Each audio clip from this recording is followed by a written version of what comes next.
தமிழக அரசியலில் தற்போதைய ஹாட் டாபிக் காலியாக உள்ள 5 தொகுதிகளுக்கான இடைத்தேர்தல்தான். இதில் குறிப்பாக முதலமைச்சர் விஜய் ராஜினாமா செய்த திருச்சி கிழக்கு தொகுதியை கைப்பற்றப் போவது யார் என்ற எதிர்பார்ப்பு இப்போதே விண்ணை தொட்டுள்ளது. ஏற்கனவே அங்கு தனது பிரச்சாரத்தை அதிரடியாக தொடங்கிய முதல்வர் விஜய், திருச்சி கிழக்கு எனக்கு ஒரு செல்ல பிள்ளை போன்றது, இங்கு போட்டியிடும் வேட்பாளர் உங்கள் வீட்டு பிள்ளை என உருக்கமாக பேசி மக்களின் ஆதரவை கோரியுள்ளார்.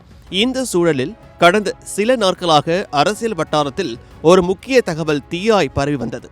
அதாவது முதலமைச்சர் விஜயின் தாவேக அமைச்சரவையில் இடம்பெற்றுள்ள விசிகாவின் தலைவர் திருமாவளவன் திருச்சி கிழக்கு இடைத்தேர்தலில் போட்டியிடப் போகிறார் என்பதுதான் அந்த தகவல். இந்த யூகங்களுக்கு இப்போது முற்றுப்புள்ளி வைக்கும் விதமாக திருமாவளவன் ஒரு அதிரடியான அறிவிப்பை வெளியிட்டுள்ளார். முகநூல் வாயிலாக மக்களிடம் பேசிய அவர், நான் எந்த இடைத்தேர்தலிலும் போட்டியிடப் போவதில்லை என்பதை 100% உறுதிபட தெரிவித்துக் கொள்கிறேன் என திட்டவட்டமாக கூறியுள்ளார்.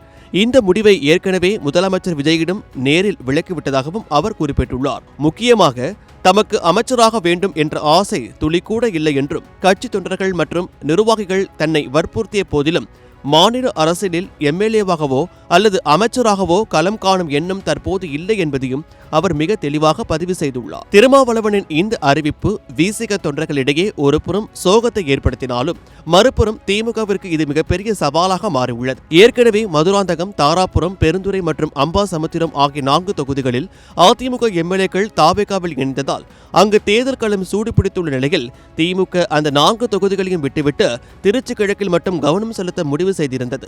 குறிப்பாக கொளத்தூரில் தோல்வியடைந்த முன்னாள் முதலமைச்சர் மு.க. ஸ்டாலினை திருச்சி கிழக்கில் நிறுத்த வேண்டும் என திமுக நிர்வாகிகள் தீர்மானம் நிறைவேற்றி வரும் நிலையில் திருமாவளவன் போட்டியிட மாட்டார் என்ற அறிவிப்பு அந்த தொகுதியில் தாவேக மற்றும் திமுக இடையே ஒரு நேரடி போட்டிக்கு வழிவகுத்துள்ளது. திருச்சி கிழக்கில் ஸ்டாலின் களம் காண்பாரா அல்லது திமுக சார்பில் வேறு வேட்பாளர் நிறுத்தப்படுவாரா என்பது இன்னும் முடிவாகாத நிலையில் முதல்வர் விஜய் தனது முதல் தேர்தலிலேயே இந்த தொகுதிகள் மீண்டும் வெற்றி கொடியை நாட்ட முனைப்புடன் செயல்பட்டு வருகிறார். திருமாவளவன் போட்டியிடாதது விஜய்க்கு ஒரு வகையில் பலமாக பார்க்கப்பட்டாலும் எதிர்க்கட்சிகள் அங்கே கொடுக்க போகும் அழுத்தம் மிக அதிகமாக இருக்கும் என எதிர்பார்க்கப்படுகிறது. சூப்பர்